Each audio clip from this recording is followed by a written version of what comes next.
సొలొమోను రాసిన ముత్యముల వంటి సామెతలు. ఇప్పుడు మనం చదువుకుందామా? రేపటి దినము గూర్చి అతిశయపడకము. ఏ దినమున ఏది సంభవించునో అది నీకు తెలియదు. నీ నోరు కాదు, అన్యుడే, నీ పెదవులు కాదు, పరులే నిన్ను పొగడదగును.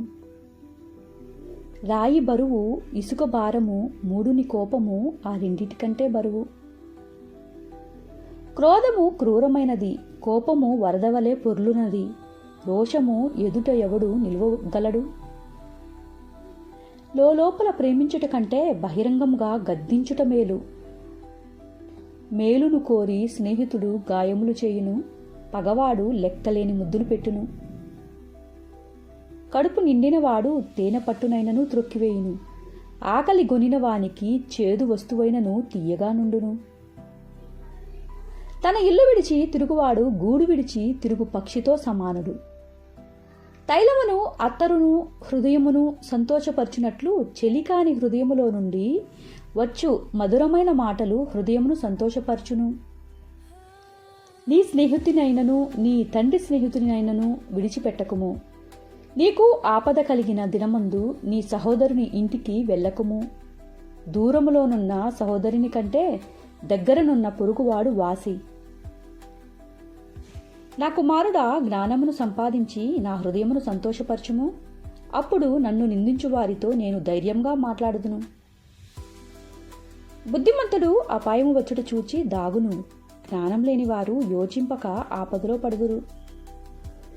ఎదుటివాని కొరకు పూటబడిన వాని వస్త్రము పుచ్చుకొనుము, పరుల కొరకు పూటబడిన వాని వలన కుదువు పెట్టించుము.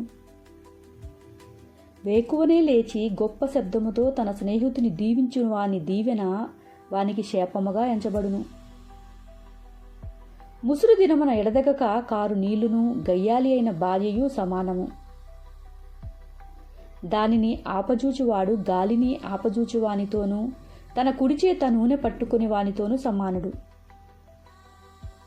ఇనుము చేత ఇనుము పదునగును, అట్లు ఒకడు తన చెలికానికి వివేకము పుట్టించును. అంజూరపు చెట్టును పెంచువాడు దాని ఫలము తినును, తన యజమానుని మన్నించువాడు ఘనతనొందును. నీటిలో ముఖమునకు ముఖము కనపడినట్లు ఒకని మనస్సునకు మరి ఒకని మనస్సు కనపడును.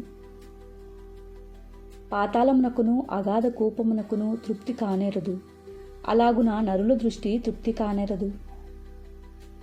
మూసచేత వెండిని, కొలిమిచేత బంగారును, తాను పొందిన కీర్తి చేత నరుని పరిశోధింపవచ్చును. మూడిని రోటిలోని గోధుమలలో వేసి రోకటి దంచినను వాని మూడత వాని వదిలిపోదు. నీ పశువుల స్థితి జాగ్రత్తగా తెలుసుకొనుము, నీ మందల యందు మనస్సు ఉంచుము. ధనము శాశ్వతము కాదు, కిరీటము తరతరములు ఉండునా? ఎండిన గడ్డి వామి వేయబడిను, పచ్చిక కనపడుచున్నది, కొండగడ్డి ఏరబడి ఉన్నది. నీ వస్త్రముల కొరకు గొర్రెపిల్లలున్నవి, ఒక చేని క్రయధనమునకు పొట్టేలు సరిపోవును. నీ ఆహారమునకు, నీ ఇంటివారి ఆహారమునకు, నీ పనికెత్తల జీవనమునకు మేకపాలు సమృద్ధియగును.